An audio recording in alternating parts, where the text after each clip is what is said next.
Hello everyone, welcome to my channel. तो friends, आज की इस वीडियो में हम लोग अगेन क्वेश्चन सॉल्व करने वाले हैं और ये क्वेश्चन हमारे जो है इंडियन थिंकर से रिलेटेड हैं और जितने भी क्वेश्चन हैं वो सारे प्रीवियस ईयर क्वेश्चन हैं, किसी न किसी एग्ज़ाम में पूछे गए हैं और जो कि आपके नेट एग्ज़ाम के लिए, पीजीटी एग्ज़ाम के लिए बहुत ही इंपॉर्टेंट है। तो आप लोग वीडियो को पूरा अंत तक देखिएगा और वीडियो पसंद आए तो वीडियो को लाइक शेयर जरूर करिएगा और चैनल पर फर्स्ट टाइम आए हैं तो चैनल को सब्सक्राइब कर लीजिए, बेल आइकन प्रेस करना मत भूलिएगा ताकि जब भी वीडियो अपलोड हो तो उसका नोटिफिकेशन आप तक मिलता रहे। और यहाँ पर आपको फ्री में सारे मटेरियल मिलते हैं और बहुत सारे वीडियोज ऑलरेडी हैं चैनल पे, आप प्लेलिस्ट में जाकर के एक बार ज़रूर चेक करिए, 100% आपके लिए हेल्पफुल होंगे। और अगर आपको किसी भी टॉपिक से रिलेटेड वीडियो चाहिए तो आप जो है कमेंट बॉक्स में बताइए, आपको वीडियो मिलेगा उस टॉपिक पे। तो चलिए आज का वीडियो स्टार्ट करते हैं। तो देखिए आज का सबसे पहला क्वेश्चन है, the structure of Hindu society किसके द्वारा लिखी गई है। तो ये पुस्तक किसकी है, the structure of Hindu society, SC. Dubey, NC. Bose, NK. Bose या फिर डी.डी. कौशाम्बी या डेविड हार्डीमैन। तो इसका राइट आंसर हो जाएगा option number C, N K. Bose. तो देखिए जो एन.के. बोस है, निर्मल कुमार बोस इनका पूरा नाम है। इनका मानना था कि भारतीय सभ्यता को समझने के लिए निर्जातीयता और भारत शास्त्र का समन्वय करना चाहिए और इसी दृष्टिकोण से इसका अध्ययन करना चाहिए। इन्होंने कहा था कि हिंदू सभ्यता को समझने के लिए मानव शास्त्रियों को व्यवहारिक स्तर पर जाने की कोई आवश्यकता नहीं है, बल्कि उन्हें क्या करना चाहिए, उन्हें निर्जातीयता और भारत शास्त्र का समन्वय करना चाहिए और इसी दृष्टिकोण से भारतीय सभ्यता को समझना चाहिए। अगला क्वेश्चन देखते हैं, क्वेश्चन नंबर दूसरा। क्वेश्चन नंबर 2 है, एन.के. बोस के अनुसार जाति व्यवस्था की स्थापना किस आधार पर हुई है। पहला ऑप्शन है उत्पादन संगठन, दूसरा है धार्मिक संस्कार संबंधी पदानुक्रम, तीसरा है पृथकता, चौथा है नस्लीय समानता और पांचवा है शुद्धता प्रदूषण विरोधाभास। तो इसमें से एन.के. बोस के अनुसार जाति व्यवस्था की स्थापना किस आधार पर हुई है। तो इसका राइट आंसर होगा ऑप्शन नंबर ए, उत्पादन संगठन। तो एन.के. बोस के अनुसार इनका मानना था कि जो जाति व्यवस्था की स्थापना हुई है वो उत्पादन संगठन के आधार पर हुई है। अगला क्वेश्चन देखते हैं, क्वेश्चन नंबर 3। भारतीय समाज के अध्ययन में सभ्यतागत दृष्टिकोण के साथ कौन जुड़ा हुआ है। AR. Desai, NK. Bose, Andre बेते या श्रीनिवास। तो इसमें से कौन है जो सभ्यतागत दृष्टिकोण से जुड़ा हुआ है। इसका राइट आंसर होगा option number B, N K. Bose. अगला क्वेश्चन देखते हैं, क्वेश्चन नंबर 4। एन.के. बोस के अनुसार भारतीय सभ्यता का विकास निम्नलिखित में से किसका परिणाम है। पहला है युद्ध के बार बार अनुभव जिसने राष्ट्रीयता की भावना की ओर प्रवृत्त किया, दूसरा है तुलनात्मक रूप से शांतिपूर्ण स्थितियों में सांस्कृतिक अनेकवाद का पैटर्न, तीसरा है भारत में समुदाय अपना अलग अलग अस्तित्व नहीं बनाते हैं, चौथा है सांस्कृतिक की विविधता परंतु सभी समुदायों की पारस्परिक निर्भरता के लिए आर्थिक संगठन को प्रोत्साहन देती है। तो इसका जवाब आपको कूट में देना है, आप देख लीजिए। तो इसमें से एन.के. बोस के अनुसार भारतीय सभ्यता का विकास निम्नलिखित में से किसका परिणाम है। तो देखिए पहला इसमें से नहीं है, दूसरा है तुलनात्मक रूप से शांतिपूर्ण स्थितियों में सांस्कृतिक अनेकवाद का पैटर्न और इसके अलावा चौथा है सांस्कृतिक की विविधता परंतु सभी समुदायों की पारस्परिक निर्भरता के लिए आर्थिक संगठन को प्रोत्साहन देती है। तो इस हिसाब से इसका राइट आंसर हो जाएगा ऑप्शन नंबर डी, 1 और 4। और ये नेट दिसंबर 2012 में पूछा गया क्वेश्चन है। देखिए कोई भी थिंकर हो, अगर नेट चाहे वो नेट का एग्जाम हो या पीजीटी का, अगर डायरेक्ट जो थिंकर नहीं दिया हुआ है लेकिन इनडायरेक्ट जितने भी थिंकर हैं उनसे भी क्वेश्चन आते हैं, यानी एक्स्ट्रा जो थिंकर हैं उनसे भी क्वेश्चन पूछा जाता है। तो ऐसा नहीं है कि केवल जितने थिंकर हमको दिए हैं सिलेबस में उतना ही पढ़ना है, बल्कि उनके अलावा जो एक्स्ट्रा थिंकर हैं सभी को देखना है। ये चौथा क्वेश्चन हो गया। अगला क्वेश्चन देखते हैं, क्वेश्चन नंबर 5। भारत में जातियों में अंबेडकर तर्क देते हैं कि जाति का अर्थ, यानी अंबेडकर के हिसाब से इन्होंने जाति का क्या अर्थ बताया है। पहला, असवर्ण विवाह के ऊपर सगोत्र विवाह का अध्यारोपण, दूसरा है एक धार्मिक निषेधाज्ञा के आधार पर विशेषता, तीसरा है पारस्परिक प्रतिकर्षण, चौथा है पृथक्कृत समूह, पांचवा है आरोपित असमानता। तो इसमें से इन्होंने जाति का क्या मतलब बताया है।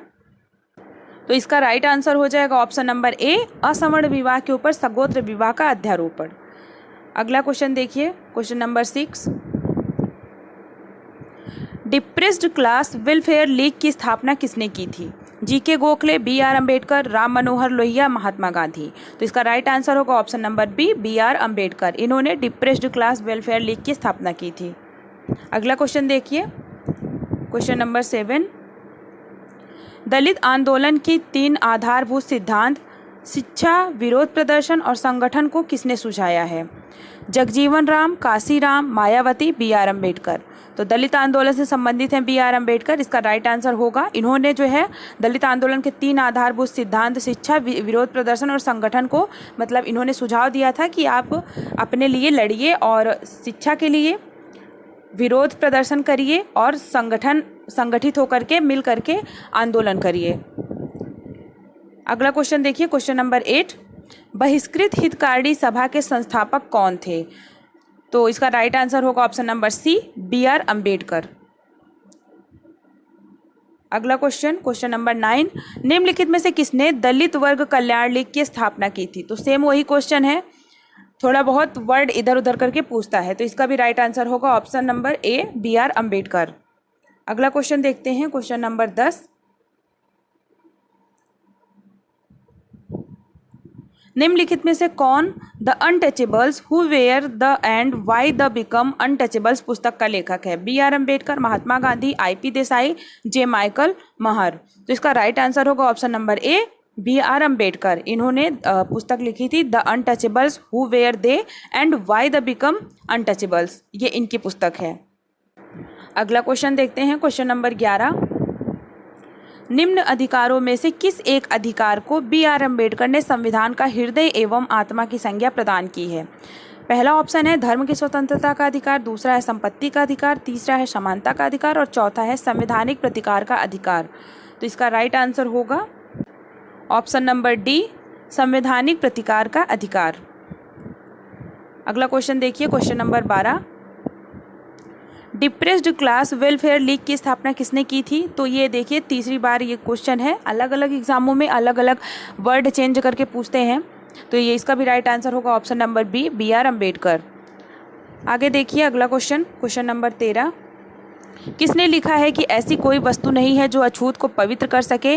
वे लोग अपवित्र ही जन्म लेते हैं, वे जीवन पर्यंत अपवित्र बनकर ही मर जाते हैं, रहकर ही मर जाते हैं। के M Panikkar, K M Munshi, B R Ambedkar, Mumtaz Ali Khan. तो ये कथन है बी आर अम्बेडकर का, पीजीटी 2003 में पूछा गया क्वेश्चन है। अगला क्वेश्चन देखते हैं, क्वेश्चन नंबर 14, भारत में जातियों में अम्बेडकर तर्क देते हैं कि जाति का अर्थ है, तो वही क्वेश्चन है और ये CGPCS असिस्टेंट प्रोफेसर 2008 का क्वेश्चन पूछा गया है।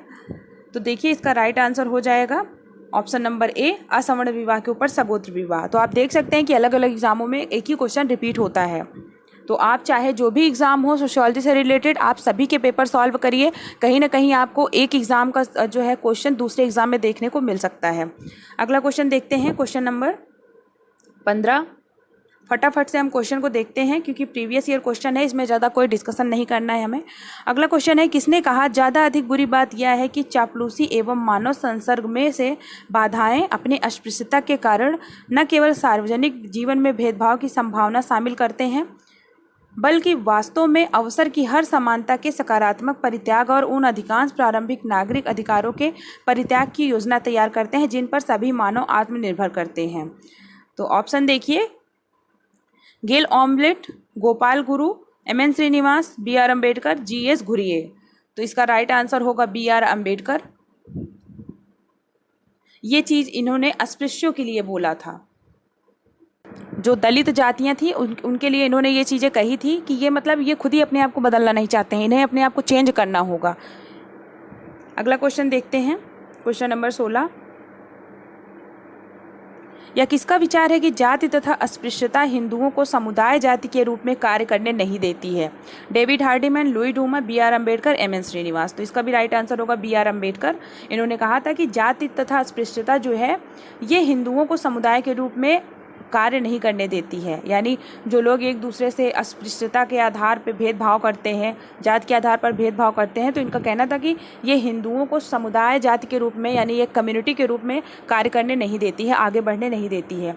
अगला क्वेश्चन देखिए, क्वेश्चन नंबर 17, किसने कहा है अस्पृश्यता की समस्या वर्ग संघर्ष का एक मामला है? Mahatma Gandhi, B R Ambedkar, Louis Dumont, David Hardiman. तो इसका भी राइट आंसर होगा option number B, B R Ambedkar. इनका कहना था कि अस्पृश्यता की जो समस्या है वो वर्ग संघर्ष का एक मामला है। अगला क्वेश्चन, क्वेश्चन नंबर 18, जातिच्युत जाति व्यवस्था का उत्पोदात है उपोत्पाद है।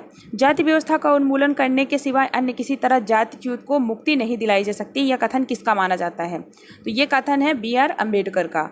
इनका मानना था कि अगर जाति व्यवस्था मतलब अगर जाति प्रथा यानी जो जाति है अगर इनको ख़त्म करना हो, जो जातिगत भेदभाव है इन सभी को ख़त्म करना हो तो जाति व्यवस्था को ही ख़त्म करना पड़ेगा। इसके अलावा कोई भी दूसरा चारा नहीं है जिसके द्वारा जाति भेदभाव को ख़त्म किया जा सकता है या फिर अस्पृश्यता को ख़त्म किया जा सकता है। मतलब ये जाति के बहुत ज़्यादा खिलाफ थे, ये हिंदू धर्म के बहुत ज़्यादा खिलाफ थे, इसीलिए इन्होंने अपना जाति परिवर्तन किया था। अगला क्वेश्चन देखते हैं, क्वेश्चन नंबर 19। आंद्रे बेते ने अपने अध्ययन कास्ट, क्लास एंड पावर के लिए क्षेत्रीय अध्ययन कहाँ पर किया था? रामपुरा, श्रीपुरम, खालापुर या फिर किशनगढ़ी? तो इसका राइट आंसर हो जाएगा ऑप्शन नंबर बी, श्रीपुरम। इन्होंने अपना जो है अध्ययन किया था श्रीपुरम गांव में, वहाँ पे इन्होंने क्षेत्रीय अध्ययन किया था। और इनकी जो पुस्तक है कास्ट, क्लास एंड पावर, इसमें इन्होंने इसका वर्णन किया था। ये नेट दिसंबर 2015 का क्वेश्चन है। क्वेश्चन नंबर 20 देखते हैं, क्वेश्चन नंबर 20। निम्नलिखित में से यह निष्कर्ष किसका है कि ग्रामीण समाज में सामाजिक विषमताएं संचयी विषमताओं से बिखरी विषमताओं में रूपांतरित हो गई हैं? ऑप्शन देखते हैं, Srinivas, FG Bailey, Andre Beteille, Yogendra Singh. तो इसका राइट आंसर होगा option number B, C, Andre Beteille. Question number 20 NET जुलाई 2016 का ये क्वेश्चन है। 21 देखते हैं, क्वेश्चन नंबर 21। किसने जाति व्यवस्था में स्तरीकरण के वेबर प्रारूप का प्रयोग किया है? यानी किसने अपने जाति व्यवस्था के अध्ययन में भारतीय समाज में वेबर का जो आदर्श प्रारूप है उसका प्रयोग किया है? SP Nagendra, Andre Beteille, SC Dubey, GS Ghurye. तो इसका राइट आंसर होगा ऑप्शन नंबर बी, आंद्रे बेते।